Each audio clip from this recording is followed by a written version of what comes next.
Hello, hello, hello, everybody. Thank you guys for coming back and tuning in. I'm Marc Supreme. And I'm Chris Kaergard. Welcome to the State of Peoria, brought to you by State Farm Agent Aaron Kilgore, located at 3805 North Sterling Avenue, where he specializes in car insurance, home insurance, and life insurance, and now investments. He's the best in the business, and you can make him work for you by calling 309-685-7111. This is our ninth installment. It's been 9 already. It's our ninth installment of the collaboration between Strictly Hip Hop 90.7 FM and the Peoria Journal-Star interview series that's all about politics and all about the P. And we have an exciting one tonight for a hotly contested 3rd District seat between two people who have city council experience.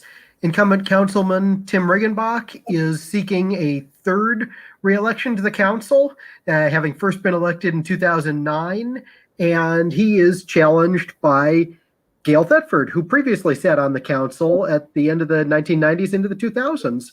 And Gale is an incumbent trustee on the Illinois Central College Board. So, Tim, Gale, thank you both for being here with us tonight. Thank you. Okay, we will start with Councilman Tim Riggenbach with a quick introduction. Also, not only who is Tim Riggenbach, but for the people that are watching that may not know, where the heck is District 3? All right. Well, I am Tim Riggenbach, and I am a husband, a father to 5, and a longtime resident of Peoria. District 3 starts at OSF and runs all the way to on the east side of Knoxville up to the Holly Hills neighborhood, just short of Mount Holly Country Club.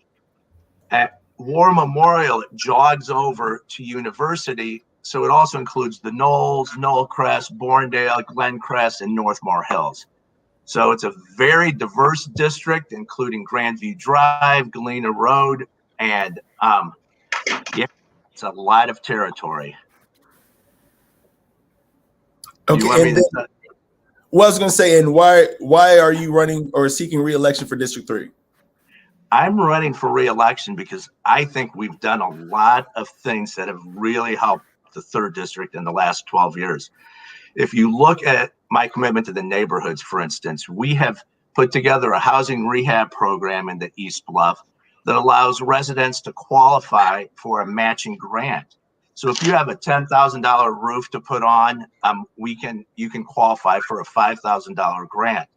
Since this program's been available, we have made over $500,000 available, and about 100 people have applied for it so far.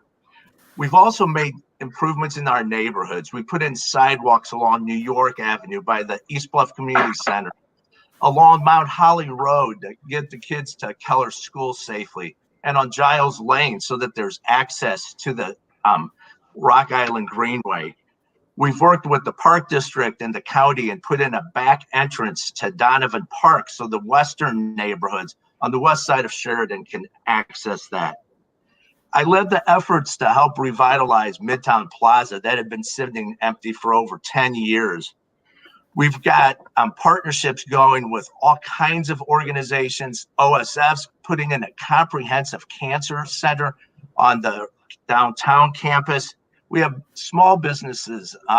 Chef and the Baker comes to mind as one of our premier locally owned restaurants. We've got Natural Fiber Welding, which is an amazing state-of-the-art business on Galena Road. I've also been very concerned about safety and making our neighborhoods an exciting place and a safe place to live. Our residential police officer program has continued to grow. We have the Police Resource Center at Wisconsin Plaza.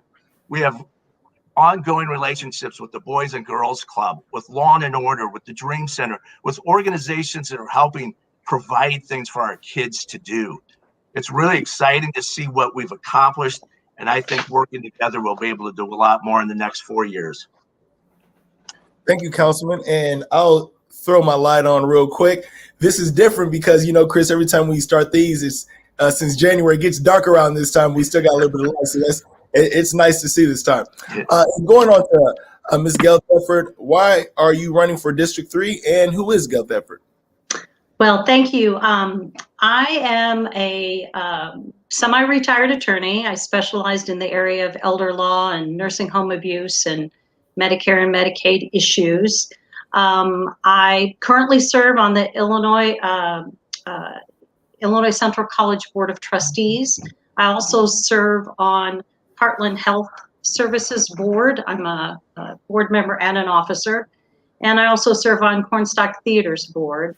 I haven't really talked very much about my family. I have two sons. I'm blessed with two sons, one of whom, Nathan, lives here in Peoria and has blessed me with little Miss 5-year-old Hazel, who's been out busily helping me put out yard signs along with other things.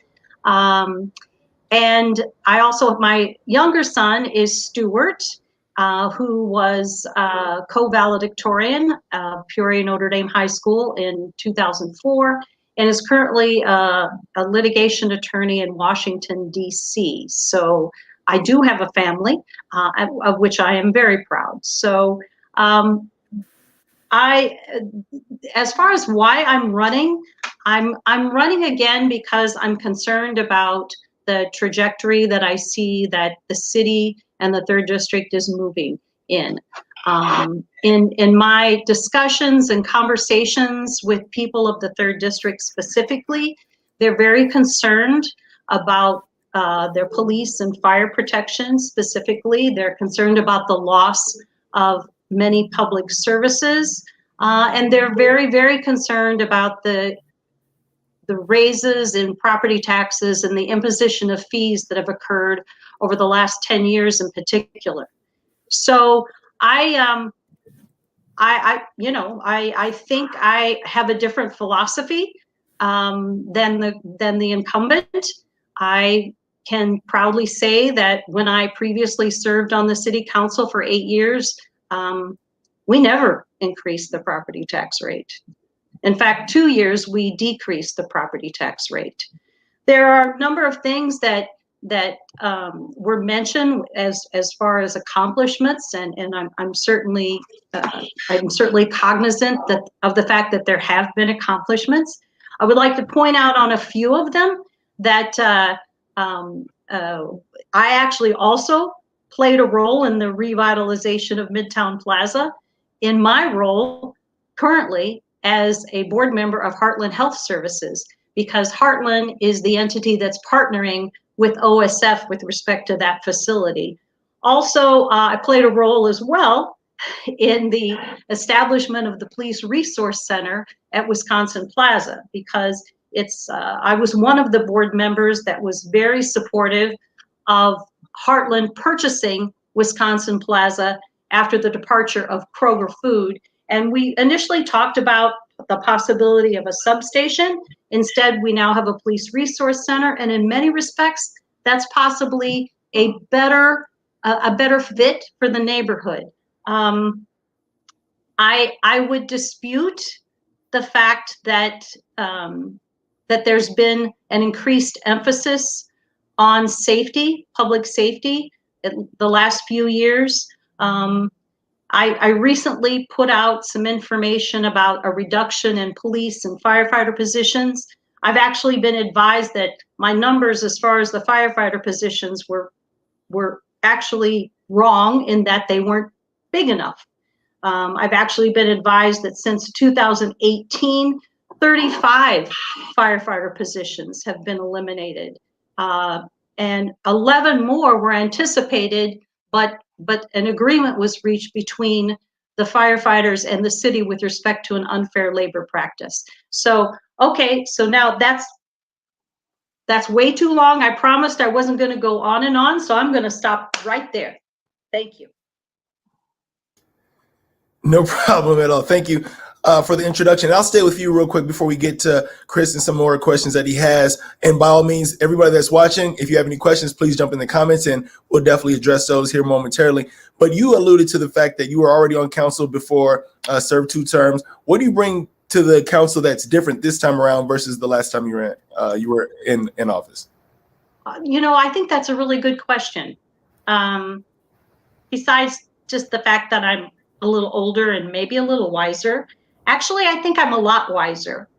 I mean, I think that one of the things that's happened to me personally, since I was on the council before, is I've had an opportunity to serve on some other boards, work with other individuals in developing consensus, worked on other budgets. I have found out, as a result of that work, that frequently management, regardless of whether you're talking about a city or a board, their first step in addressing any sort of fiscal issues is somehow, raising a tax, imposing a fee, increasing tuition, eliminating jobs, what have you. And as a result of that work on other boards, I've since learned that that's frequently the easy way, because that's something very simple for management to propose and to suggest that that's really the only option. There actually are frequently other options. So I bring more knowledge about budgeting, about addressing problems than I previously had. So I tell people, I wasn't perfect, but I was a pretty good councilwoman, and I think I would be a better one now. Okay, and we're going to get to some of these things with Chris, but I'll shoot to you, Councilman. What do you think is the most important issue facing District 3? Wow. There's District 3. I'm sorry? The most important issue probably remains making sure people feel safe in their neighborhoods. As whether you're talking about people in the East Bluff or people in the Knolls, that's the overriding concern, that people want to make sure that they're safe in their neighborhoods. And when our girls were little, I'd be out working in the yard with them, and we lived on Stonegate at that time, and there's a lot of through traffic, and we'd always wave at people. And one day, one of my daughters said that, "Wow, Dad, you know everybody, don't you?" And I said, "Well, I really don't know them, but I just wanted to know that I see them." And you know what? We got to know a lot of our neighbors just by being out on the front porch, if you will. And I think that's something that we're really missing today. And that's something that the neighborhood groups in the East Bluff, the homeowners associations throughout the district have really done a great job in building that camaraderie again and building that sense of community. Our good friend Lawrence Mashad that ran in the primary with Gale and myself, he and his wife, they have such a commitment to the neighborhood, and they are such a strong voice for the things happening. You know what? In the years that I've been councilman, when I came on council, that was right in the 2008-2009 financial crisis. So the budget was just decimated that year because of things totally out of our control, not unlike what we experienced last year. So there's a big difference between cutting positions and not filling vacancies.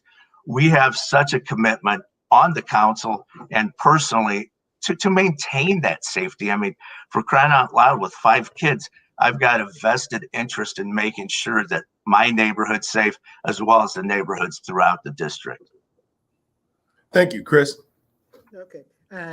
Before we dive into any more of these issues, I do want to clarify some of that on the positions that we're talking about. And follow up with you for a second, Tim. You're saying that not all of the cuts in public safety that have been made were actual employees who were employed at the time. Some of these were for lack of a better term, paper positions, a vacancy that was held open, a job that was budgeted for but was not filled.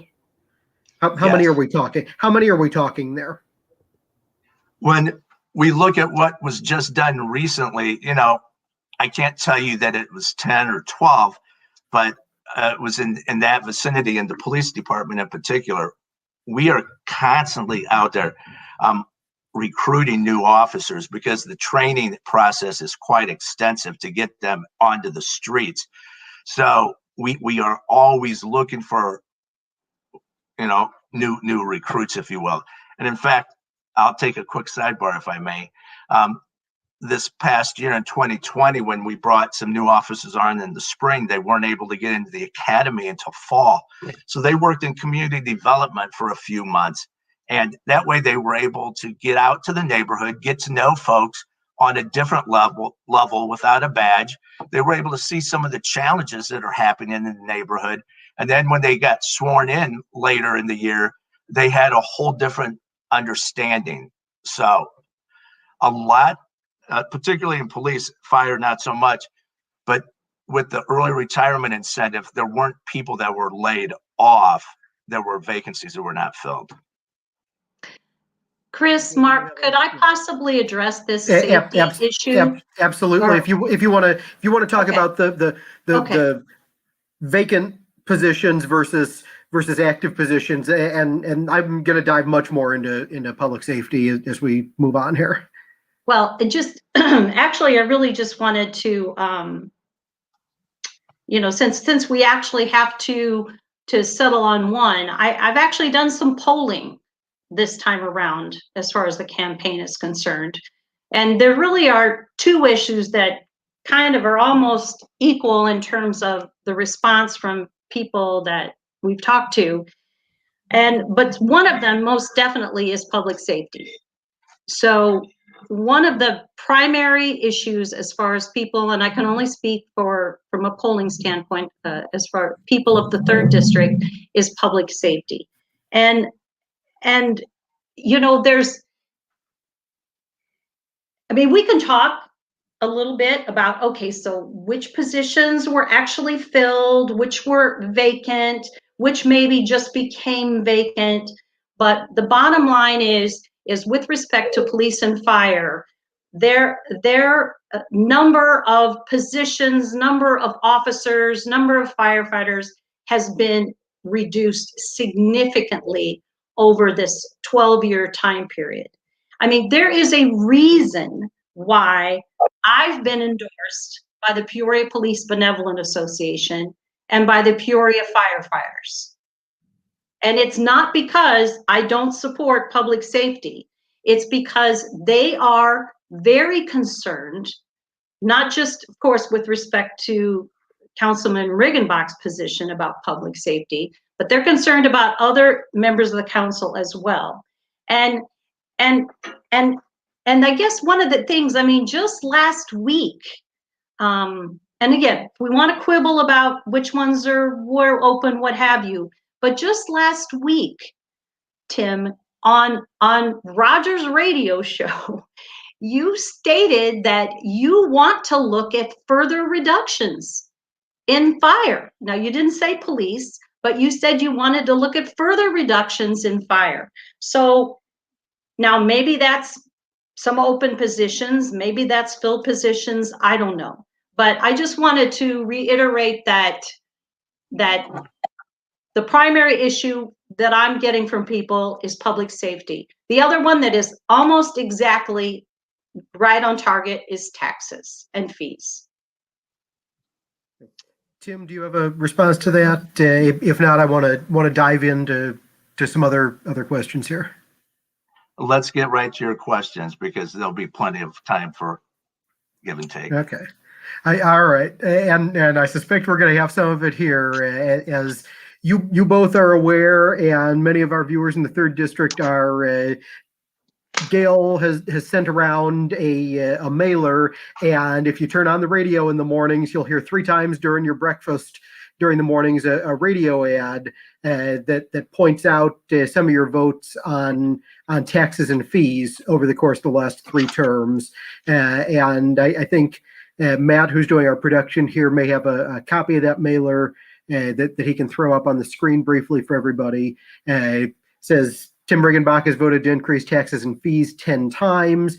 It cites, among others, property tax, sales tax, gas tax, hotel motel tax, amusement tax among the taxes. So, Tim, I want to ask you first, what is that all about? And, why did you vote to support a number of those? I know many of those came during a 2015 vote that was taken on a budget package in November and December of 2015.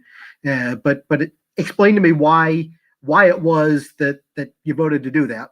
And we're just talking taxes now. We're going to talk fees separately in a couple of minutes. Well, I think I've answered that question every time we voted on it. I'm out in the neighborhood. I've maintained an air of transparency in everything that I do. And I didn't vote for any of these things without talking to the folks in the district who pay it, just like I do. I mean, when you look at some of these, I mean, I'd like a little clarification from Ms. Thetford on what she's talking about, but hotel motel taxes, that was a very strategic dive that would affect the people that are coming into town for conventions and visitors. The Visitors Bureau, it's something we worked with the PCAB to make sure that we weren't out of line. It's a high rate, but you know what? It doesn't affect the people who live here. There's a number of things here that were directly attached to roads. When the property taxes, for instance, in 2015, when that was raised, that's raised about $3 million a year for roads. So that's something that I think if you continue polling, you'll hear that's also a very important issue for folks, maintaining the infrastructure. I guess probably the reason this piece came out with such sting is, because this time we have two candidates with records, and we'll definitely be talking about Ms. Thetford's record as councilwoman as well. And some of the development projects that she's voted for have caused some of the financial woes that we're in today. So I can go through each one and explain it, but I don't think this isn't the best use of our time, because I've explained it on the street when we voted on it, and I've explained it through the years as people talk to me about it. Well, and by my count, the gas tax, the property tax, and the amusement tax, at least, and I believe some of the sales tax, but I'm open to correction on that, did deal with the road related question. So I want to know, are we now spending enough on our roads, or bringing in enough local funds on the roads to address the problems with them that we need to be able to address within the district? We definitely are on the right trajectory, if you will. And if you look at something that Mike Rogers, our former public works director, brought to us, was the pavement condition index, the PCI. This is something that we've done 3 times now. So we're starting to have a record of which streets need the improvements and how much the sub, it doesn't just look at the surface, but it also includes the substructure of it as well. And now we've incorporated the traffic count aspect to it as well, so that we're able to actually get the streets with the most traffic and the most need. There's still work to be done, don't get me wrong, but putting that extra $8-9 million a year in it certainly is helping us get in the right shape from where we were when I came onto the council. Okay, and Gale, I want to ask you in response to that. Obviously you feel that those tax votes are something that voters should know about. I don't want to assume, so let me ask you, number one, since this was widely talked about back in 2015 with regard to those 3 or 4 of the taxes for roads, it was talked about over a 3-month stretch during the course of the budget discussion. Then would you have voted similarly to bring in that money for the express purpose of using it to repair more road infrastructure in the city? Well, and again, well, first of all, I want to thank you for putting up my mailer. That was very kind of you. So, we got to give people some context on that. It just expanded the distribution, if you will. So, and it's kind of interesting that my mailer has sort of become the topic here. So, let me kind of explain why I did that mailer in the first place. So, Tim has been, we've all been doing mailers. You guys have probably seen so many darn mailers in your mailboxes, you can't even imagine it. So Tim's mailers provide information and always say something along the lines of, I'm proud of my record. My record speaks for itself. So I decided that, maybe it's important that the people of the 3rd District know at least some aspects of his record that I don't think were necessarily terrific. So that's what prompted that in the mailer, okay? It's nothing about Tim as a person, nothing about the fabulous family that he has, which he does, okay? This is about his record. And Tim can certainly... We'll call it a contrast mailer, okay, rather than an attack mailer. That's fine. Yeah. I'm like, you know what? If we want to talk about attack mailers, this is not the race that we should be using that term in. So that's neither here nor there. So to the question. You know what? I'm not, the thing is, kind of like Tim, I'm not really going to get into a tax by fee discussion. I could maybe talk about the stormwater tax a little bit and why the heck that's something that we've been dealing with for 40 years, all of a sudden in 2019 had to be addressed. But I can address that for you. But the point is, we've got different philosophies here. My philosophy actually always was that the last thing we do is impose a tax, raise the property tax, or impose a fee. That's the last thing. That's the last thing. I did implement one fee while I was on the city council before, the garbage fee. I did. So reluctantly, I can't even begin to tell you. And people ran against me and other people on the council because we imposed that, saying they were going to get rid of that damn fee. Well, guess what? That fee didn't go anywhere. It got bigger and bigger, and now it's on the property tax bill. So other than that, as I said, to the question though, Gale, about that package of multiple taxes that related to the road. Okay. The answer is probably not.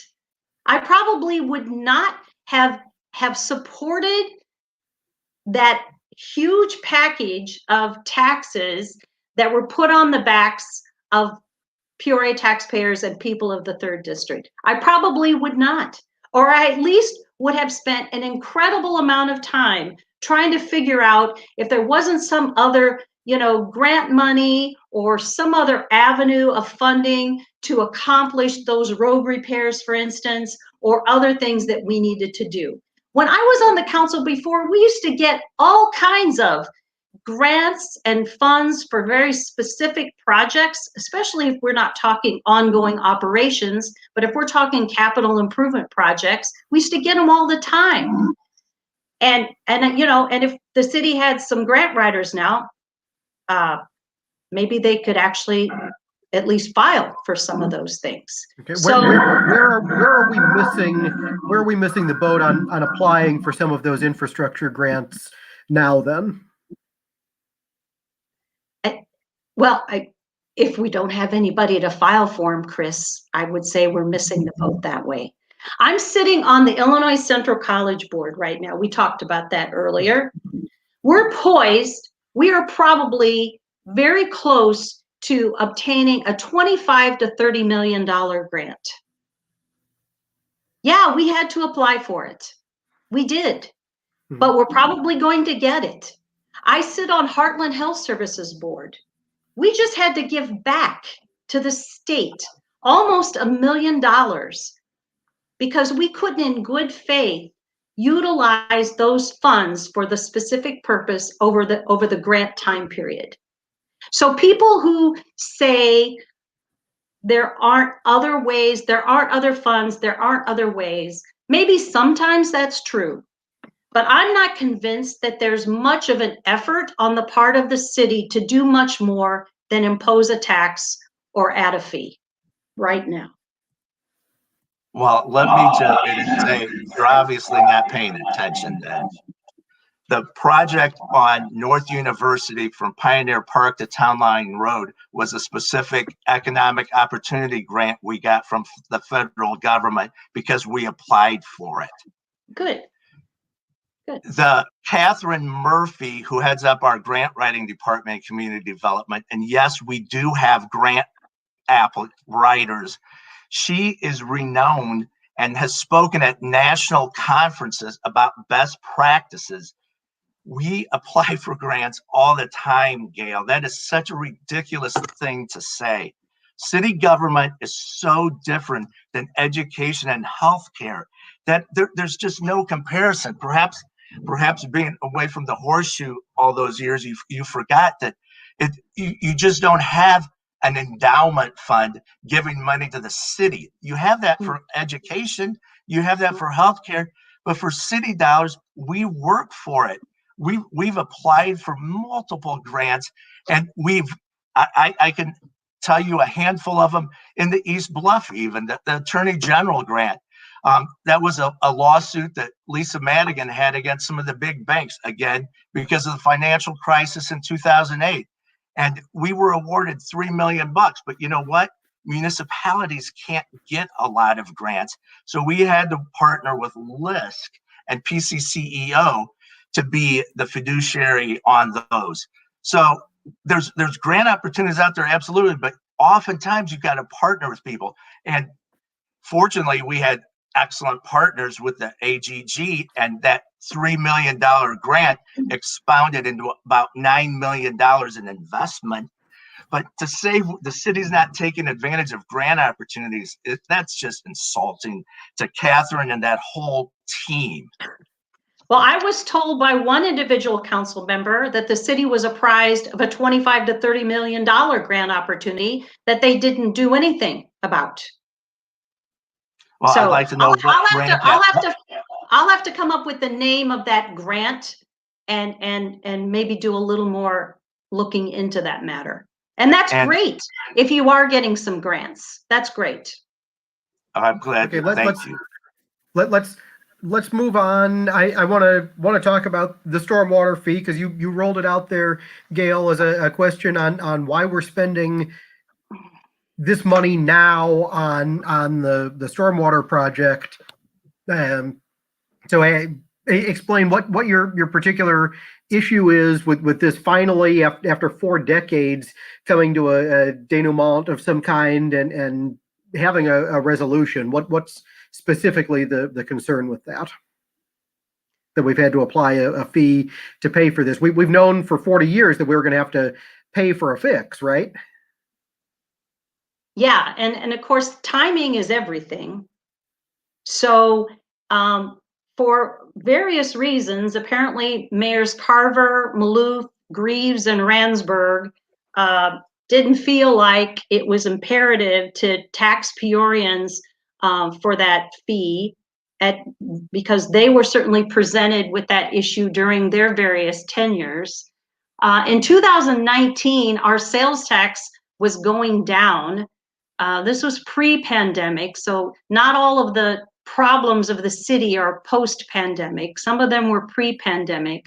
So, I mean, I'm not, maybe Councilman Rigenbach can share with us why the administration, why a majority of the council, why he felt that in a budget crunch situation with sales tax revenue going down, that it was absolutely imperative at that time to impose that stormwater fee that now, of course, has now effective January 1st gone up another $1.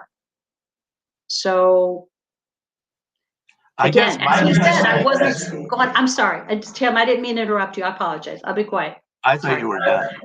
Sorry, it's okay. No, I'm done. I'm done. Sorry.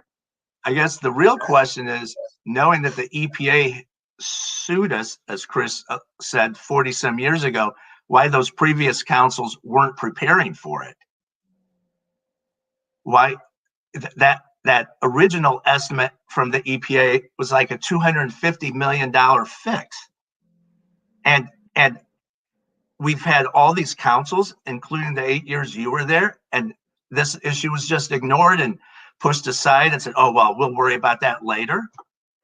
I mean, I think we deserve recognition of courage in that we actually put together a working group that was led, that had business leaders, it had labor representatives, it had nonprofits in it. It was called the One Water Commission, and they met repeatedly looking at options on what the edict could potentially be from the EPA and how to fix it. I remember when that report was presented, it didn't have a rainbow on it or anything, but it was a very nice cover to it, and it was called One Water. It had raindrops or something. And Councilman Spain, now our state representative, said he would prefer that having a skull and crossbone on it, because it was an example of a federal overreach again, another unfunded mandate from one of our, our other government agencies. The EPA wanted us to put in a pipe from Abington down to Darth Street. It would have employed some German manufacturing company that would actually do the work. And the city said no. We said no. We want to look at a green solution. You're the Environmental Protection Agency. Let's be creative. Let's do something to protect the environment. The fact that this hasn't been addressed for 35 years before I came around, I'm not going to cast stones at that, but I certainly think having the courage to say, this is what the EPA is forcing us to do. And we did get them to sign off on this green solution. So you're going to see more streets looking like Sheridan Road south of McClure, with the parking lane being pervious pavers. Instead of a poured concrete median, there'll be a rock garden or a rain garden at that corner. And our soil in this town, the experts say it's the perfect storm's probably not the right word to use, talking about rainwater, but this is an ideal situation. So we've got that to pay for.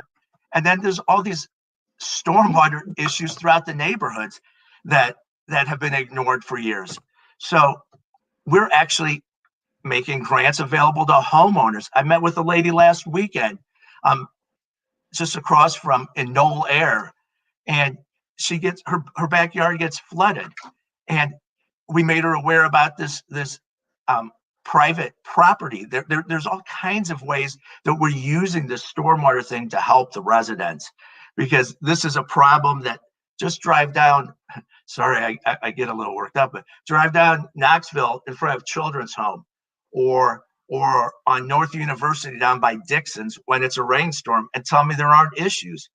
Those aren't things that happened in the last 12 years. Those are things that have happened and been happening for years. I'm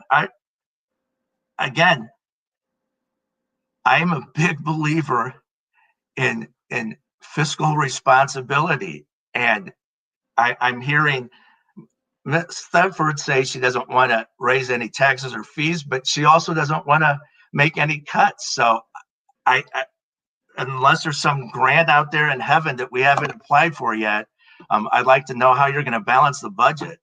Cities, we don't have, ask Mitch McConnell, we can't declare bankruptcy. So that's not an option for us. So I wouldn't characterize raising taxes and imposing fees as courage. I'm sorry. And I think that every time you have to address a problem, if you move in the direction of raising taxes or imposing fees without thoroughly examining other options, and that appears to be the trajectory that's been happening. And there were stormwater issues when I was on the council, And we used to address them individually within given neighborhoods or what have you. It's not like we weren't doing anything. And I can't tell you how many people and businesses in particular that hate this fee. And these fees, so many of them are regressive in nature, in that they actually have a greater impact on those individuals who have much lower incomes. I mean, these are the kinds of fees.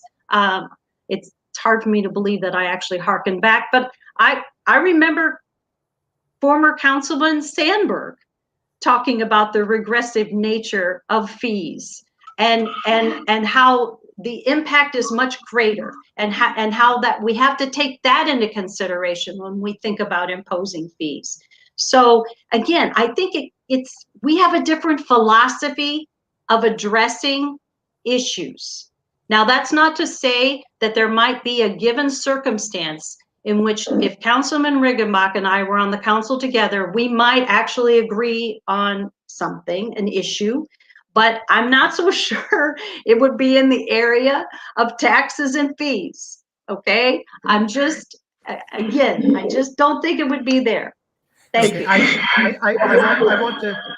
want to ask both of you your how you would deal with the question of our pension obligation for police and firefighters. And I want to try to frame this so it doesn't simply become a debate over just the fee, but the reality is, going forward, we have an additional $2 million on top of our existing obligation that is being added on as part of the requirement to come up to a 90% funded by 2040 on those. The city council voted a couple of years ago to impose a public safety pension fee that's spread out over parcels across the city, not only including individual homes, but also not-for-profits that otherwise wouldn't necessarily have to pay costs for those services they use. That's set to sunset. Voters have on the ballot an advisory referendum on whether to apply a tax instead of a fee, which is a tax by any other name, to pay those things. First Gale and then Tim. How would you come up with the additional money that's required? You can't run to Springfield. They're not fixing it this year. How are you going to come up with the money to replace the sunsetting public safety pension fee and pay in the new $2 million that we're going to have to put into next year's budget? How are you going to do that for the first budget you will vote on as a council person? Well, Chris, this is the second time in a forum that you've told me from the get-go that we can't run to Springfield.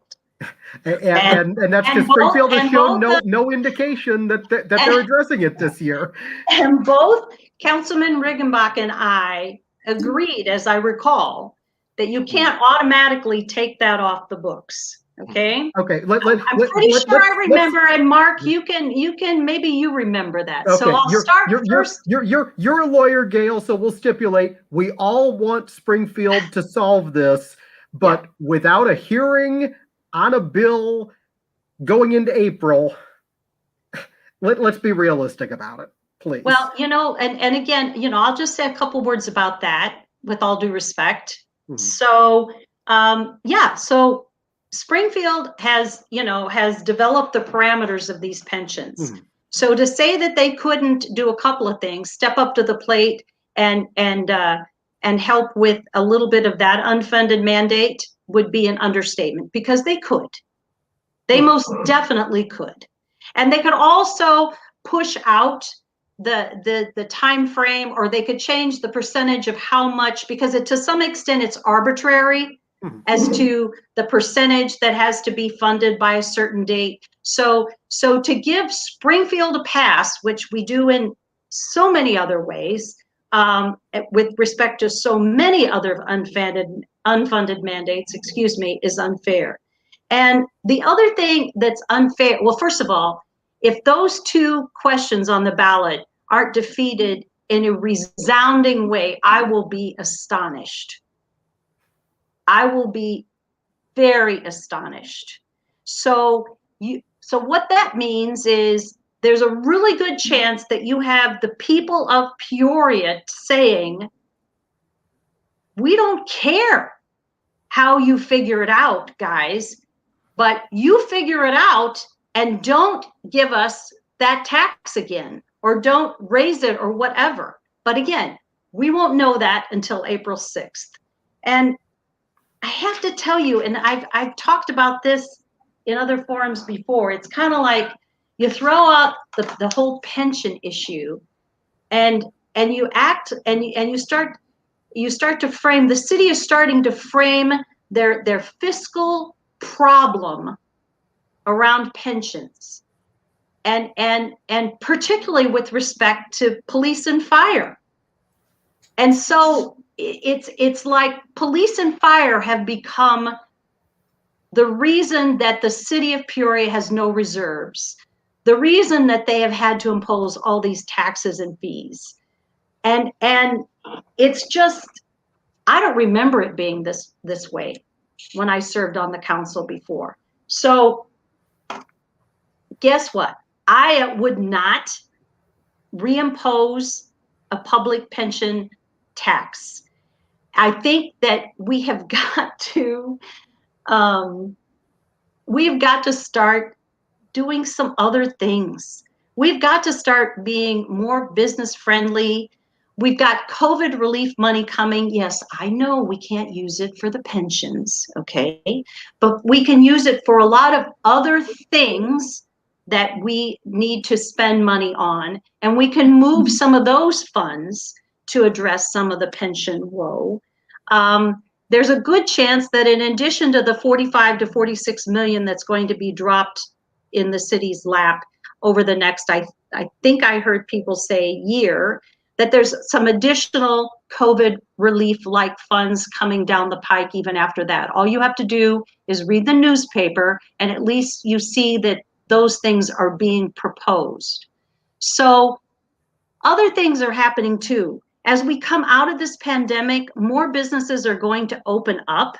So the overall fiscal stature of the city is going to improve. If it doesn't, we're in deeper trouble than just figuring out what to do with the pensions, by the way. But it looks as if it's going to, overall financial stature of the city is going to improve.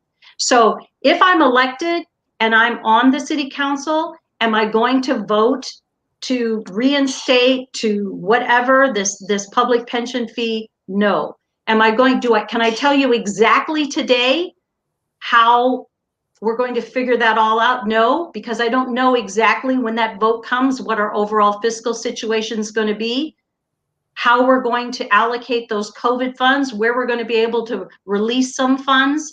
No, because that's kind of a hypothetical that I can't tell you exactly, what sort of situation we're going to be in. But I really am, and I can't tell you, I hear all these people, including Councilman Riggenbach, talk about public safety and how important it is, and then beat up the fire department and beat up the police department by getting rid of positions. There's some disconnect here that I'm having a lot of trouble with during this campaign. Real quick, Gale, if I can interject real quick, and then we'll definitely want to bring Riggenbach in to answer the question. But earlier you mentioned, just for context, you mentioned that the fees and the taxes are affecting I forgot, you said you talked to somebody and they said they're affecting the lower income folks. Well, a lot of these fees and taxes are going to homeowners. A lot of your lower income folks don't own homes though, just for context. But then on top of that, I liken the city government and the budget to just basically in-house. After a while, if you own a home or if you're running a home, if you need some additional funds, You try cutting the cable. You might get rid of the Netflix. You might tighten the belt on the type of food that you eat and maybe the clothes that you buy. But then at a certain point, you got to eventually go get a second job if that's what's required. So with respect to the city, how do we not cut and not go get other funds and still move forward in your view?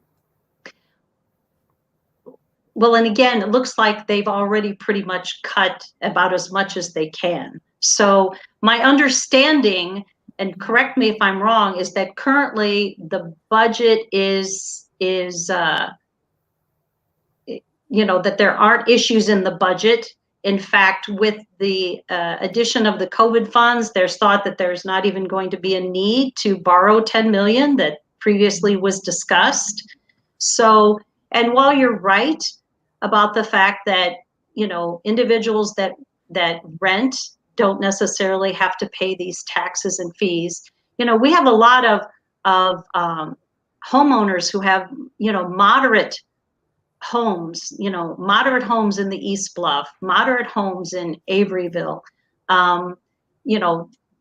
They are having to pay all of these fees. And to some extent, as I said, it tends to be regressive because it has a bigger impact on their incomes than people who are making, more annually as far as their income is concerned. Is there maybe it's not good for anybody, Mark? Well, maybe what I'm trying to get at is maybe there's some line items that we haven't discussed that you would maybe draw a line through as far as cuts that we might have not discussed. If so, I just want to know what those things are. But like I mentioned, relating to the house, you can cut the extracurriculars, you can cut the expensive bottle of wine, you can cut this, you can cut that, but eventually you got to get a job, a second job, or figure out another way of income. Mm-hmm.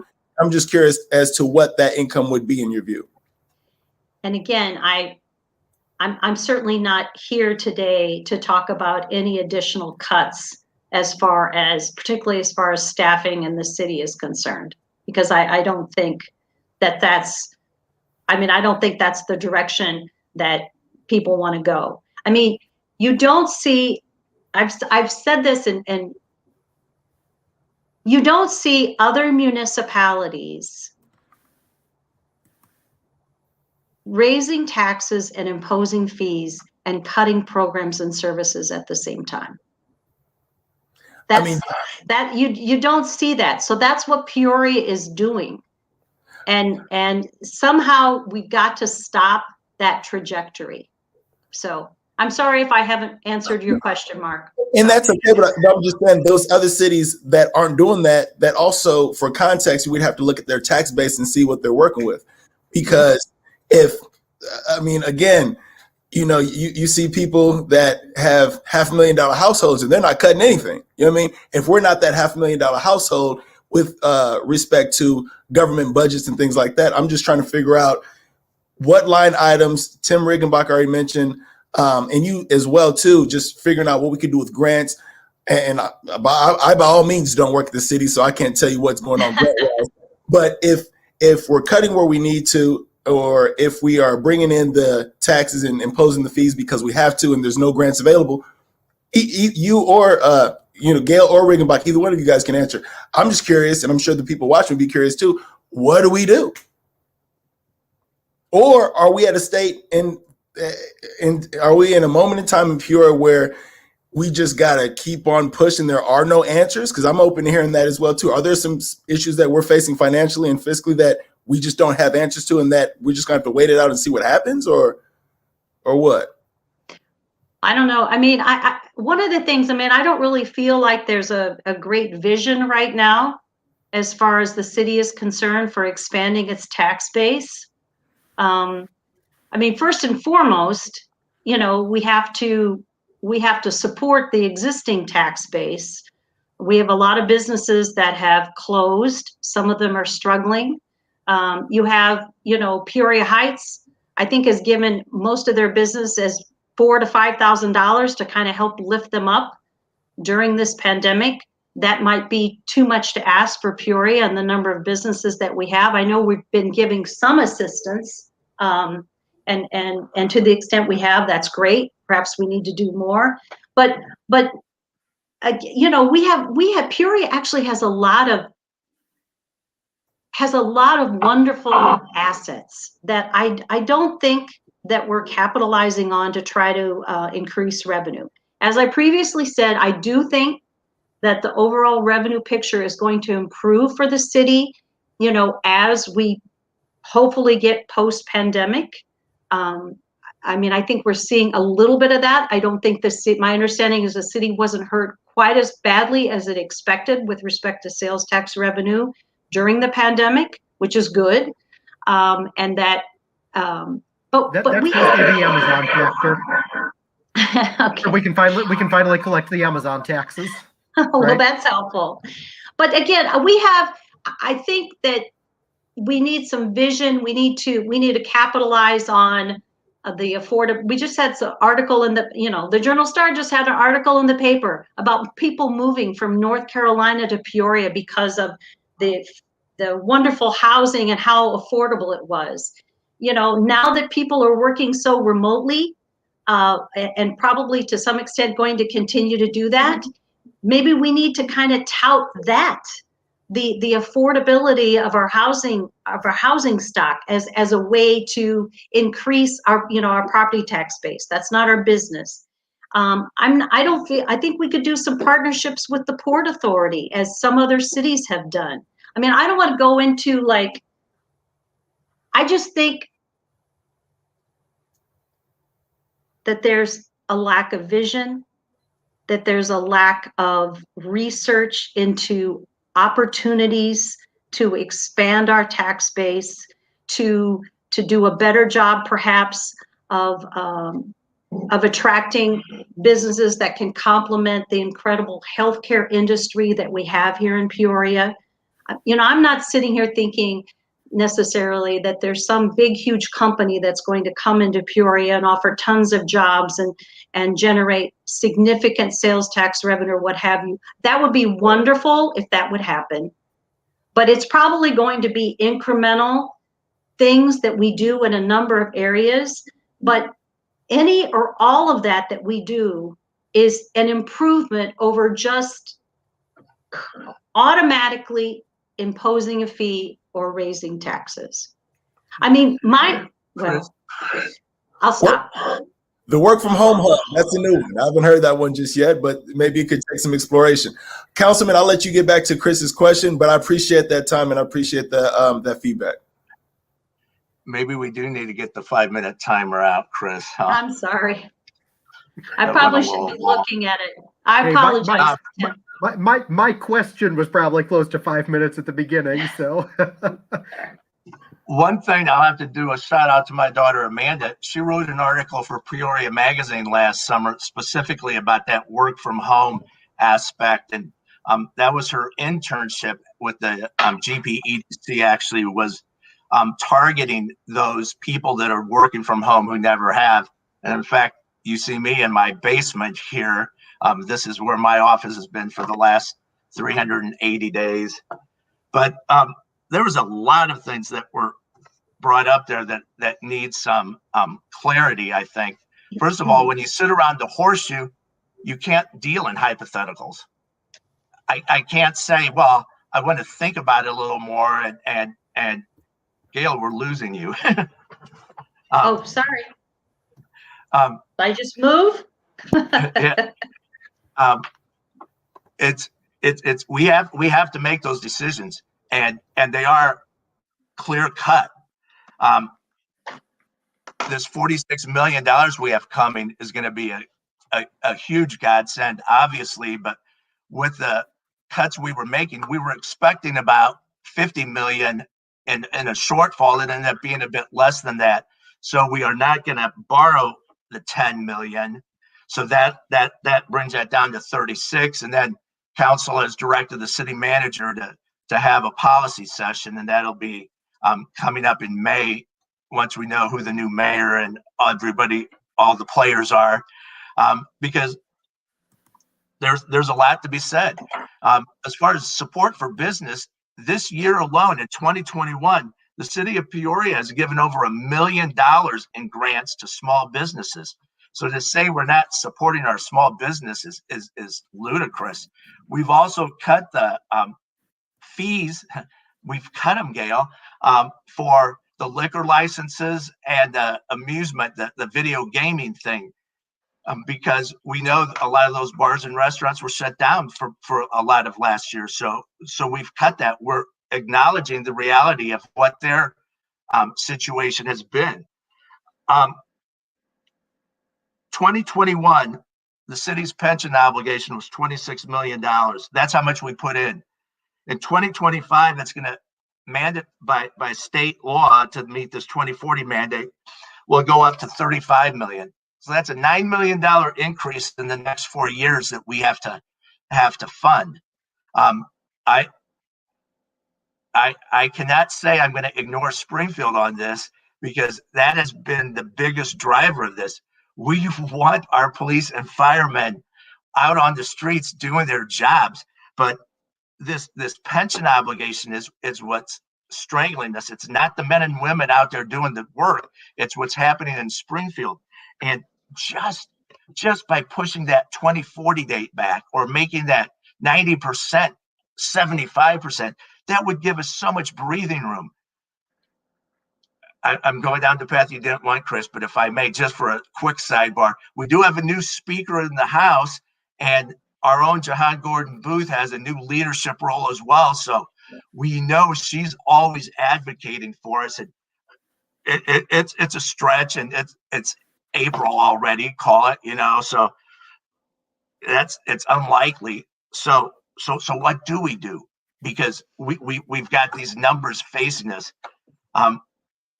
I was a kid when Ronald Reagan was president, but I thought he was the greatest. And he put together a blue ribbon commission with Alan Greenspan chairing it to deal with the Social Security crisis. It was circa 1983.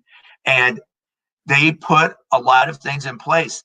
For instance, my dad could retire at 65. I have to wait till 67 to get my full retirement benefit.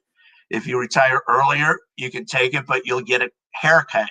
And there's lots of nuances like that. What I'm saying is, when you put the best and the brightest in a room together, they might see things through a lens that those of us who have been looking at this, since between Gale and me, we've been looking at this since the 90s. Let's get some fresh eyes on it. Let's see what the business community has to say. I've talked about this, and my colleagues are probably going to vote yes in exasperation, but we need to have I like to say a blue ribbon commission talking about the services that the city provides. What is the acceptable level? When we had the PDC contract for garbage removal come up a couple years ago, we had public meetings. We went to the neighborhood, the homeowners associations, and said, what do you want? What do you want? They wanted more recycling. We got twice a month recycling. They wanted an expanded landscape pickup. We expanded that into December, and already started here in March. But you know what? There's costs associated with it. And when you're honest with the folks, when you tell them this is what we have now and this is what it costs, if you want more, that's fine. But this is the reality. So to say I raise these fees, that put it in context. Put it in the context of the discussion that I had with the people who are paying those fees. And then beyond that, a group of business and labor and neighborhood folks out there to actually talk about this stuff. Because looking at the mandates we have, whether it's the CSO from the federal government or the pensions from the state, there's not a lot of wiggle room between those two. But if we get those folks talking about it, it's going to be amazing, I think, what we can come up with. Expanding the tax base, it's such an essential thing for us to do what we can to get those high-paying jobs. I think OSF is everybody's hero in town right now with the commitment that they've shown. And Unity Point, they're together, they're really making us a medical mecca. And a lot of folks say that the comprehensive cancer center coming in it's going to rival Mayo Clinic, and that folks are not going to have to go up there. They'll just go to downtown Peoria. So think what that will do for the hotels. Think what that'll do for the restaurants and the small businesses, the moms and dads out there. So I think I appreciate Gale agreeing that, you know, things are looking up. We've had an incredible year here, a year that nobody would imagine. But when you look at the national numbers, and that's what I'm a financial advisor at Merrill during the day, so I have to look at this stuff from a different lens as well.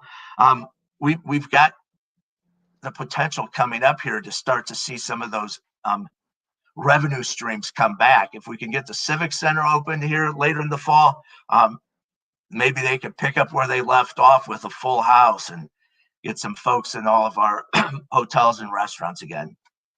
Okay. So Go ahead, Gale. sorry. Go ahead. Well, you know, I appreciate the fact that you've thanked me. I'm not necessarily giving the city a lot of credit for the fact that things are going to be looking up.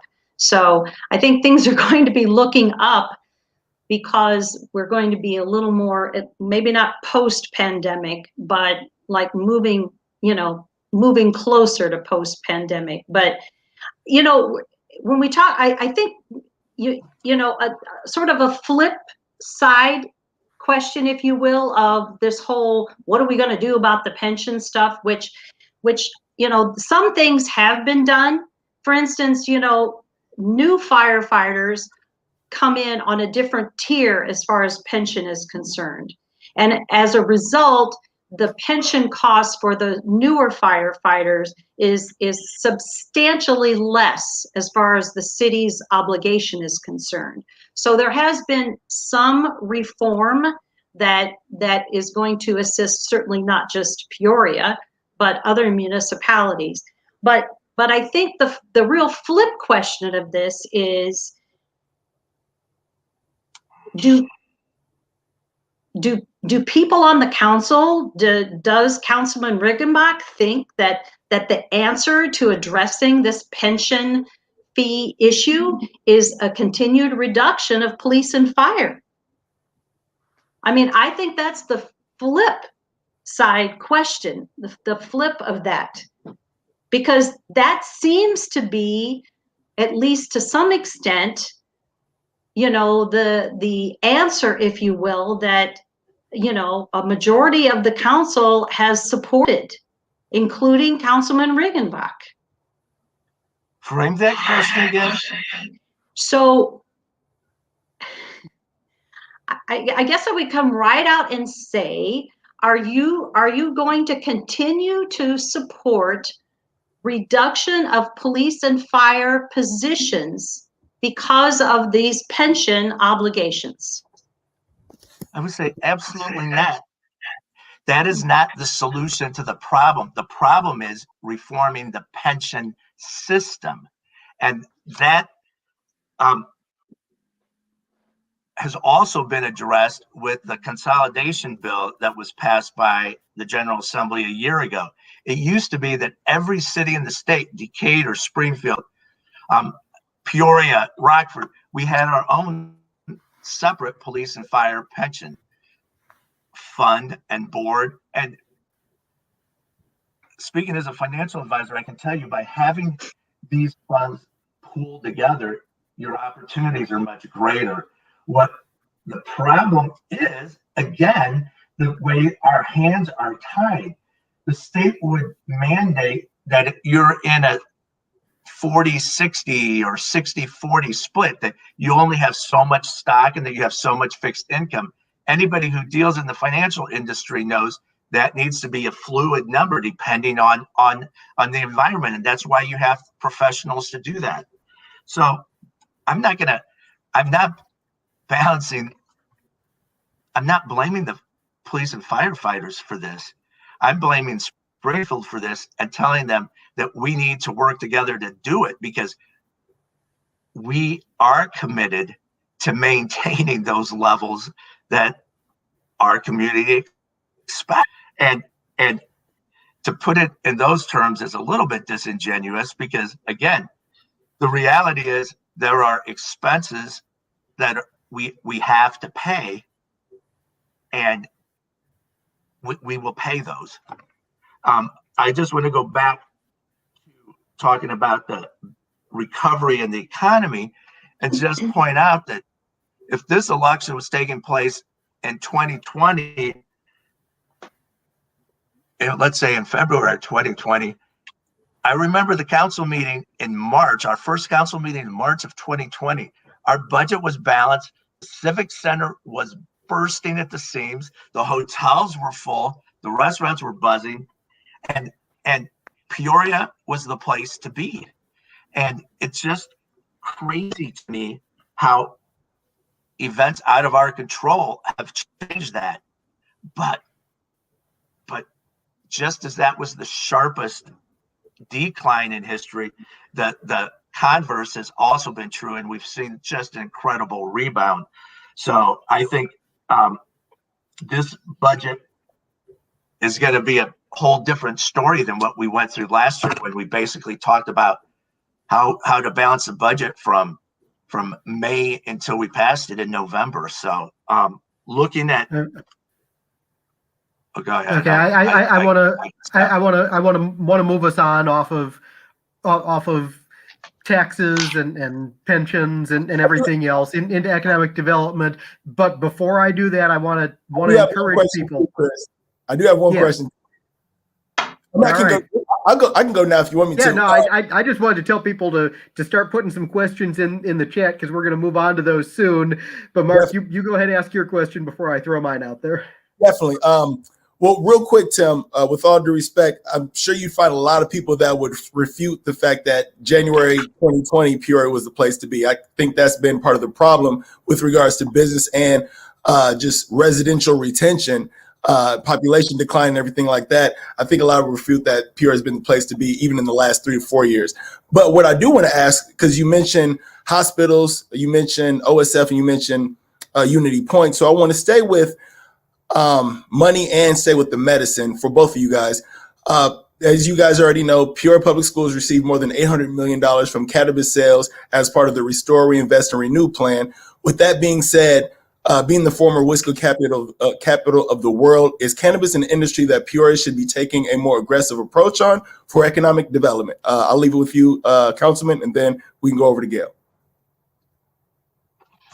The state has that very highly regulated at this point. The number of cultivation centers is limited, as well as the dispensaries. Now that's being expanded a bit here as things unfold.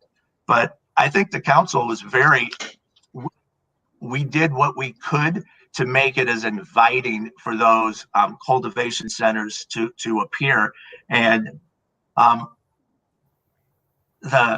there seems to be some growth on the retail side of it as well. So, that's the state law. The amount of revenue it produces is just crazy. And as long as it's legal, I think we need to be able to embrace that. Yes.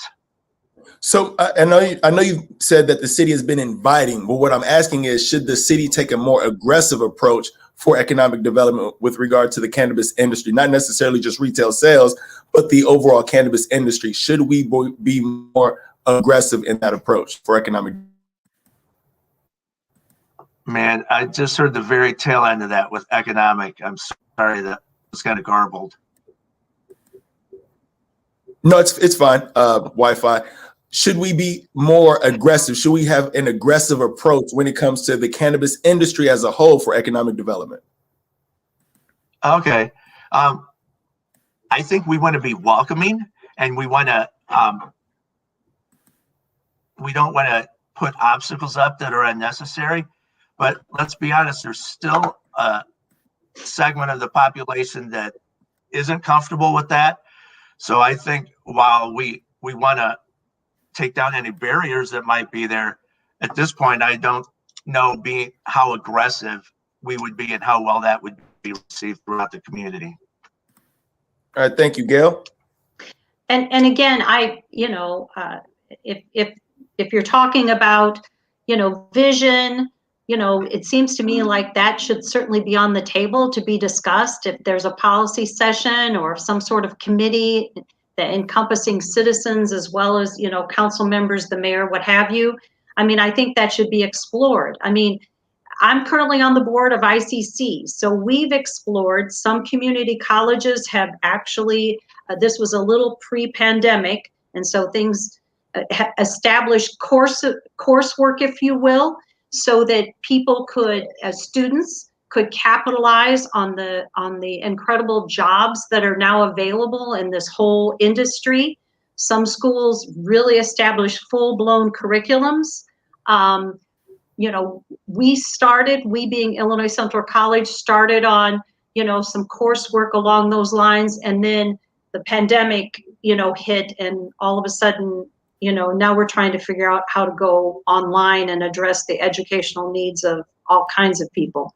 So, I think it should be on the table, just like, in terms of additional revenue, just like, and maybe it's not something that the, majority of the citizens of Peoria would accept, but I think we should talk about it, along with talking about what more we could do as far as the river and the Port Authority and promoting, Peoria as a work hub for remote, workers and other kinds of things. I don't necessarily think any one thing should be off the table. Well, both of you kind of lukewarm. I mean, I don't know. What was that? I don't think I said I was lukewarm. I said I think I'd like to know more about what sort of role the city could play in all of that. I mean, if we would embrace it, we should play the same role that we would play if we partnered with our healthcare, with our hospitals, to bring in other, medical related companies or services or what have you. So, and I would not want to be called lukewarm. I think we absolutely have seen the growth and the potential in what it has, but I just say at this point we want to open the doors. We don't want to put up any barriers, but until we're able to have those discussions throughout the community, whether that's part of our strategic plan in the future, that's definitely something that I think will be decided by the next council. Okay, and before we get to audience questions, and I want to let everybody know, if you're watching, questions in the comments, one-word answers. We all spoke about the $40 to $42 million that Peoria is supposed to get over the next year. One-word answer. What would you like to spend that money on? Tim. And now this is my dream, not my. One thing I would love to do. Too many words over. Street lights. Gale? I would like to see us reinstate those lost police and fire positions. Police, fire. Got it. Public safety. Okay. Chris, did you have anything before we go over to audience? Let's go to audience questions. We can hit a few more on the backside. Okay, audience questions are brought to you by RhondaGuytonTravel.com. Only they give you domestic and international travel with a personal touch. Leave all the planning to RGT. That's RhondaGuytonTravel.com. Okay, questions for the audience, or from the audience. We will start with, there's a lot of comments. We're going to get to the questions. Some people have questions for things that you guys have said, but they don't have any context. They're like, so what for? Why? And they're like, what were we talking about 40 minutes? Let me go ahead and start with this one from Jennifer, and this appears to be referring to the city and its economic conditions. But the question is, when was it good?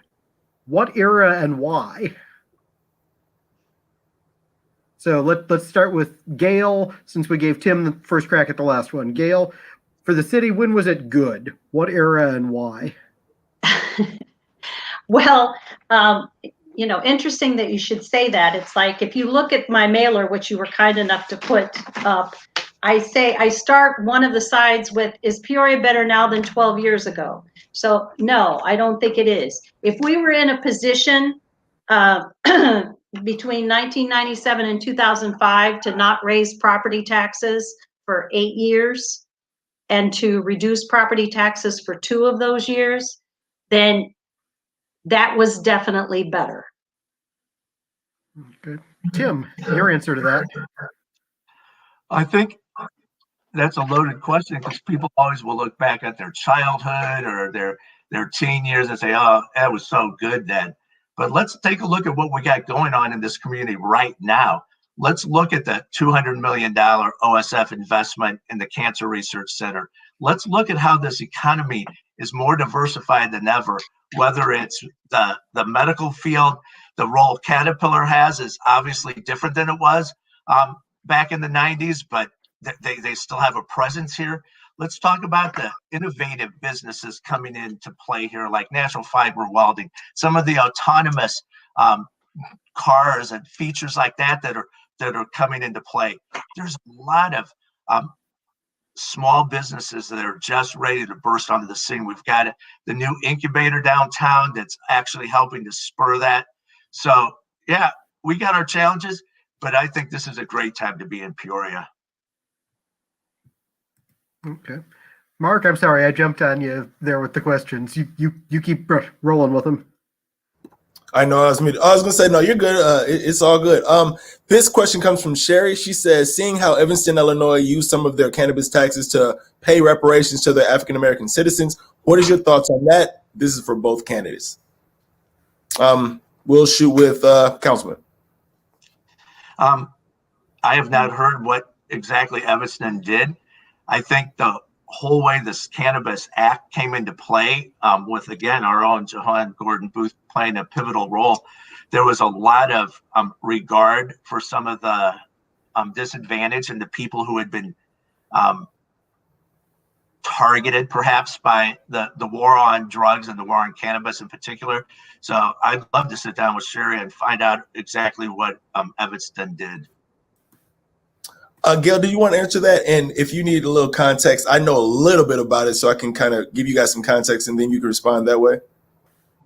If you want to give a little context, that would be great. So I don't know if you want, I'm sorry, do you want me to say something first? I apologize. If you have a response for that, then that's fine.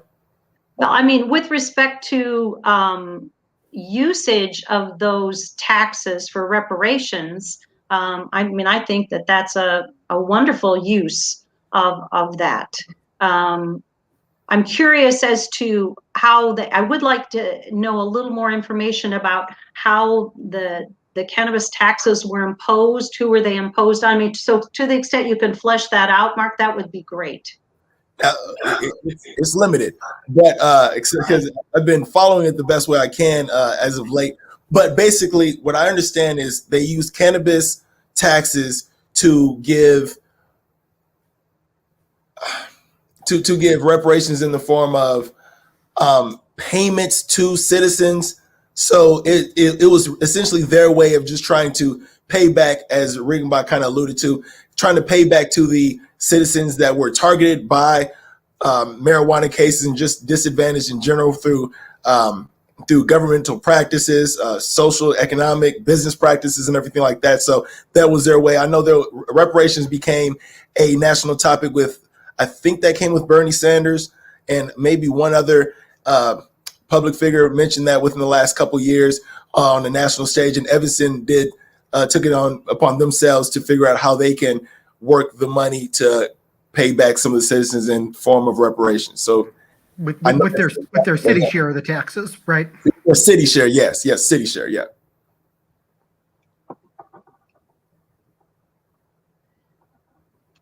Again, I mean, I think I would like to know more about how that whole tax structure was developed and imposed. This kind of goes back to, if someone starts talking about a tax, and it sounds to me like this is a tax that would be imposed on businesses, I would think, but I don't know.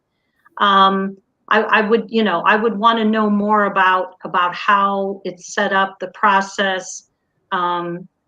I mean, you know, I'm not certain if we're talking about an existing, you know, Evanston had a pretty strong existing industry that was open to this sort of tax structure. I mean, you know, I would just like to know more about their program before I would say, oh yeah, I think that's great, we should do that. And to You know, clear that up, I I was can gonna say, tell to you clear that up, the sales, taxes was not imposed on businesses. It was just cannabis tax money. oh, Yep. oh, okay. Well then, well, of course, so we're not talking about, okay, we're talking about an influx of those funds to the city of Evanston. Okay, well, with respect to that, if we're talking about an influx of external funds to the city of Evanston and using it to pay reparations, that makes using at least a portion of it to pay reparations, I think that's a wonderful idea. Tim, do you have anything to add to that? no, I think that it took us 2 hours, but we found something we agree on, huh? The sales taxes charged on cannabis sales were dictated by the state. So if I'm understanding you correctly, Marcus, that would be using some of those proceeds that are from the existing tax, right? Yeah, I mean, I think that would be a very intriguing way to go about it. So, Yes. Yeah. Deborah says, what is happening with all the shootings? You guys, I know you guys wanted to touch on public safety. I think that might be the last question we've gotten. Oh yeah, we got one more question from the audience, and then we can address that. But a couple people mentioned shootings. Anything you guys want to add on that? Well, I mean, I've actually had conversations. Well, first of all, we just had yesterday, I believe, another shooting in death. Probably more than just one shooting, but we had one death in the East Bluff. And you know, I don't know that I can say what is happening with all of the shootings, but in my individual conversations with various police officers, they have asserted to me that there's just not enough officers on the streets, that there's not as many officers allocated to individual shifts. And that's not just in the East Bluff, that's in other areas of the city as well. So, you know, I'm certainly not saying that Councilman Riggenbach isn't concerned about public safety and shootings and what have you in the East Bluff or elsewhere in the 3rd District. I'm not saying that for 1 minute, but my position is that there are probably a lot of things we need to do, but it's not going to help that overall situation if we don't really support public safety and we don't try to reinstate some of those lost positions. I just don't, you know, there's at least a greater opportunity for a police officer to be available to possibly prevent some of these situations. You certainly can't count on that. It's not always going to happen. But if you don't have as many officers per shift in a given area, there's a greater likelihood these things are going to happen. Councilman? I can tell you in the past 3 years, we have taken every slot that we're allotted at the police academy. Our recruiting efforts are higher than ever. So, I mean, these shootings are just such a gut-wrenching thing. And you heard about the one in Colorado, and I mean, it's not just a Peoria thing. I think we definitely need to address it square on with the public safety aspect, but let's also look at what the Boys and Girls Club can do and what the Law and Order Academy in the East Bluff. How can we get to these young kids before they have a chance to be affected by the gang violence? How can we start to shape this next generation? I think, you know, it takes a village is such an expression from another time, and we hear that a lot here locally thanks to a certain organization. But I think we really need to wrap our arms around each other and get to those young people sooner than later. Chris, did you have anything else before we go to the lightning round? I wanted very briefly to touch on economic development and the question there, because Gale, you cite a business unfriendliness in Peoria and the fact that you make mention of businesses that we've lost to places like Peoria Heights and East Peoria. And I'd like to know from you your plan to address that on the policy level with the city. And Tim, I know you've remarked that on some of these issues, you say that we've gotten better over the years in reducing some of the red tape and reducing some of the fees and other things like that that go with it. I'd like to know from you what you think the biggest thing is that's happened in your term and what the next thing is you'll go after. So Gale, let's start with you on that. Okay. I would love to say that the city has gotten better, but unfortunately, I don't think that's the case. I mean, when I've spoken to different businesses, to different developers, they've mentioned the fact that in trying to deal with the city, they either threw up their arms and went elsewhere, or the city didn't even respond when the city was approached with a proposal. So that's not a step in the right direction. And, it's a pretty well-known fact, actually, as far as businesses are concerned, that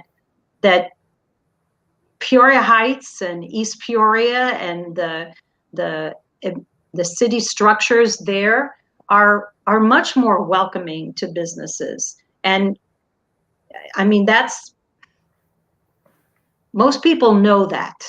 So that's wrong. That's not good. I'm not going to say that maybe we haven't accomplished some, we haven't attracted some business, but not that long ago in a forum, if you will, in which Councilman Ruckriegel was debating Councilman Montalongo, he himself talked about a situation in which all a business wanted was some sort of change in their sign or something along those lines. But the city, was just flat out, no way. They wouldn't even entertain it. So I don't think we're necessarily doing a better job. So. Okay, but my question to you was in part, what do you think we can do? What would your priority be as a policymaker on improving that? What specifically would you go after that we could do better from a policy standpoint? Well, first of all, I mean, I think there would have to, from a policy standpoint, there'd have to be an understanding with the city manager that if the city of Peoria was approached by a business or a developer, that there would be a requirement to at least have a discussion. And that to some extent, that discussion or that proposal needed to be brought to the attention of the entire city council. Okay. And Tim, from you, I want you to explain what you think it is that we have done better over these last few years, and then what the next thing is you think the city can do.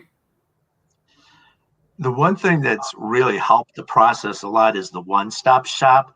So anybody that has a project can show up to community development, and they'll have representatives from the various departments within the city. They can talk to the zoning expert. They can talk to somebody from building codes. They can talk to somebody that will help them understand what's going to be required to begin with. In the last 4 years, the number of codes and regulations, we have just consolidated and cut them dramatically. Councilman Sear actually held up a book a couple weeks ago to show the distinct difference because of the efforts that this council has made to cut that red tape. I would just say that there's a lot of things in place, like the farm districts that were put in place years ago. They really are very restrictive about signage and fenestration, the amount of windows you can have and stuff. And that can be very frustrating to folks. I got a lady on Prospect right now that's that's dealing with that. And that was actually something that was on our agenda for last year to look at, was to how we can help expedite some of those requests so that there isn't as much red tape. But the COVID thing kind of shut that down. So it's on the docket for this year, though, because I know anecdotally, and I would love to know, you can tell me offline if you would, Gale, who this person was that said nobody returned their call. I mean, that's totally unacceptable. And I just really think that is way beyond the standard operating procedure. So that needs to be addressed on a one-on-one situation, because believe me, in the years I've been on council, and I know Bob Manning talked a lot about this after he replaced you, Gale, that, you know, just making our staff aware that the competition across the river or across the way. And I think our staff's gotten better. If there's specific instances where it hasn't been, I'd love to know it. I know Church 214, they're building, renovating a building down there by Zion Coffee in the warehouse district. And they've told me personally just how amazing that the city staff has been. So for everyone that we hear that's not working out right, I think there's going to be those who say that they've had a good experience. Our goal is that everybody has that same experience, and we're not there yet, but we are moving that direction. And I just want to point out that the whole one-stop shop was actually initiated when I previously was on the council. So that's not a new thing. and it's been improved, I can tell you that. Okay. Okay. Let's shift on over now. Mark, you set for the lightning round? I mean, we could go all night.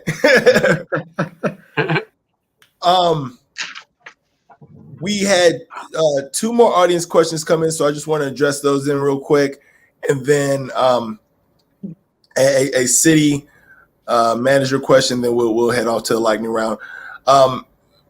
Mike Jones addressed earlier when we were on the cutoff of the right before we getting ready to cut off the audience questions. He asked, how can we intervene bad parenting? Because that's how a lot of these criminals are being made. Obviously, government can't legislate parenting, but is there anything that you guys have in mind that you would like to see from a governmental standpoint that we can assist parents, I guess? Obviously, you can't legislate people to be good parents, but I think we can give them the tools. And whatever tools they need are critical. One of my daughters is teaching at Tree Wind School, and she sees things through a different lens than when she went to Ridgewoods. And I think it's important that we realize that the neighborhoods are different, that the needs that the folks have are different.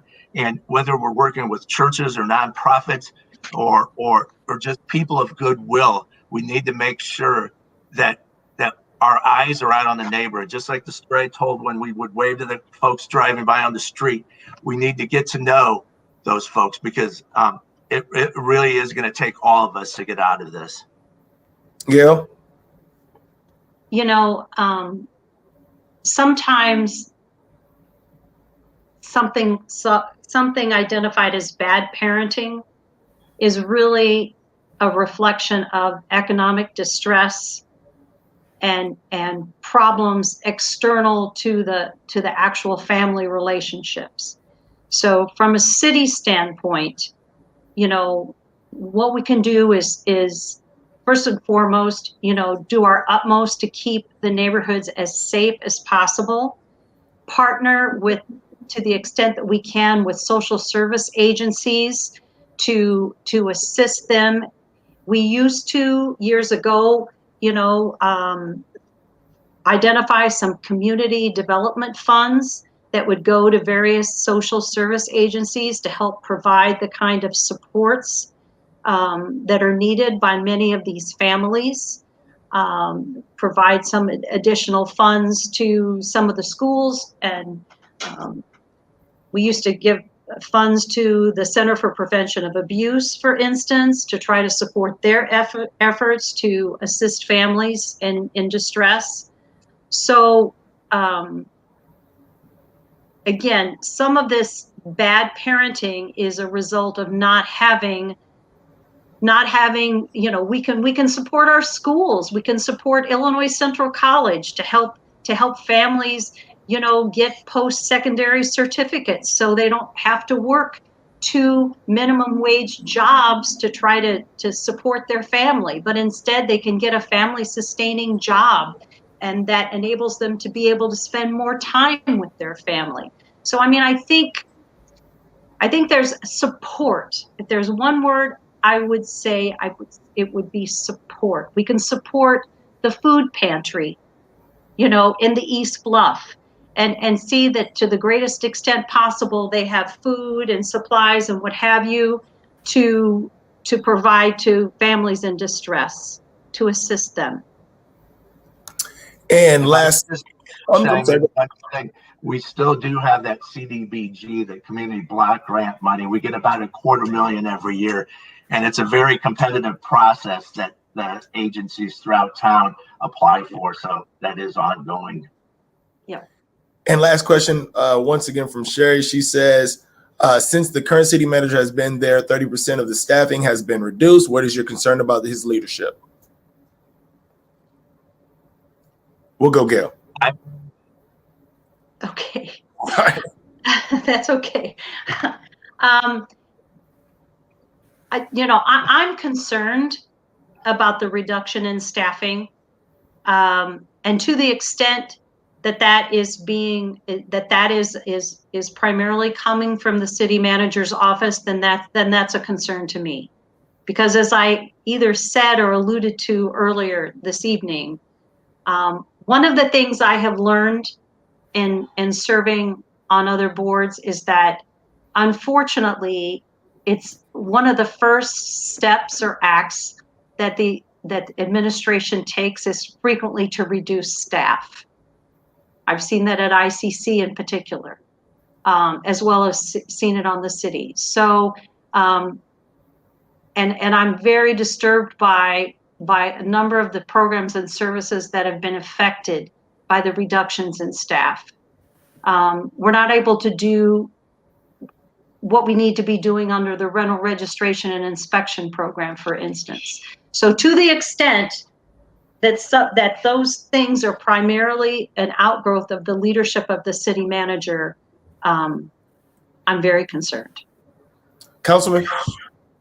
I would say the city manager has just done a yeoman's job. And if you look, again, not meaning to always bring back last year as the example, but he presented multiple choices for us. And when all of a sudden 25% of your revenues evaporate, decisions have to be made, choices have to be made. And he presented those to the council, and the council took some of them, didn't take them all. But I think he's done a great job, and I have total confidence in Patrick. Sounds good. Sounds good. Well, we will head on over to the lightning round. The lightning round is sponsored by McCall Law Offices PC and Halliday McCall, located at 1225 North Street, where they focus on personal injury, accidents, family law, and criminal defense. Call for a free consultation at 309-377-HELP. Again, that's 309-377-HELP to put their attorneys in your corner. Now, who knows what this lightning round is? You both know? You won. So they have not been watching State of Peoria, Chris. Oh, shame. So that's terrible. That's terrible. Cut. No, they don't have the 2 hours a week. Yeah, understood. So what this is relax, add some levity to the whole situation. You got quick response. So whatever first thing comes to your mind, or either or questions. That's where we're at right now. Okay. And I'm going to put a minute 30. You know what? Let me give you guys a minute 40, just because last week we tried to squeeze too much. So a minute 40, and we are going to start with. Let me make sure my signal is on so you guys can hear the ding and bell. Okay, and we'll start with Gale. Are you ready? I guess. We'll go back and forth. We're gonna go back and forth. You ready? Sure. Okay. Let's go. Gale, favorite vacation destination? Gettysburg. Councilman, Fiji or Dasani water? You're cutting out on me again. Fiji or Dasani water? What was the first one? Fiji or Dasani water? Dasani. Gale, favorite thing about Peoria? The riverfront. Councilman, what's your dream car? Gosh, I'm so sorry. I missed that. What's your dream car? I didn't hear you. Is my internet? I think I got all my bars. Yeah. Dream car. Oh, don't laugh. Jeep Wrangler. Okay. Gale, ice cream or cake? Cake. Councilman, Prince or Michael Jackson? Prince. Gale, favorite restaurant in District 3? Favorite restaurant in District 3. Ooh, that's hard. La Hacienda El Mirador in Junction City. Councilman, greatest athlete of all time? I have to ask you to say that again. Greatest athlete of all time? Michael Jordan. Gale, favorite drink? Favorite drink? A Cosmopolitan. Councilman, Batman or Superman?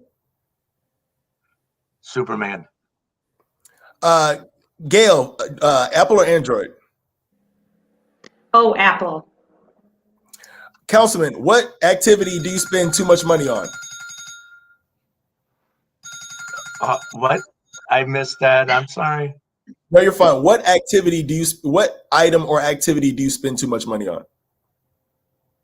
Whoa. I have 5 kids. I don't have that luxury. When it comes to person, or even there, shoes, whatever. Like, what do you spend too much money on?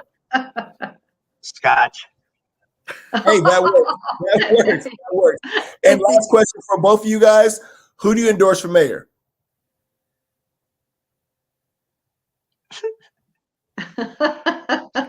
Neither one wants to go now. Oh, yeah. I'll work with whoever's duly elected by the people. And Gale? And so will I. Hey, Chris. They agree on 2 things.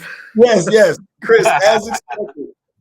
This has been State of Peoria, brought to you by State Farm agent Aaron Kaergard, located at 3805 North Sterling Avenue, where he specializes in car, home, and life insurance and investments. He's the best in the business, and you can make him work for you by calling 309-685-7111. Gale and Councilman Rigenbach, it's been a good time. I had a good time. I appreciate you guys jumping on. Okay. Likewise. Thank you very much. Right. Thank you for doing this. Appreciate it very much. Sure thing. Thank you both. Good luck to you. Everybody remember to vote on April 6th or go out and early vote between now and then. Till next time.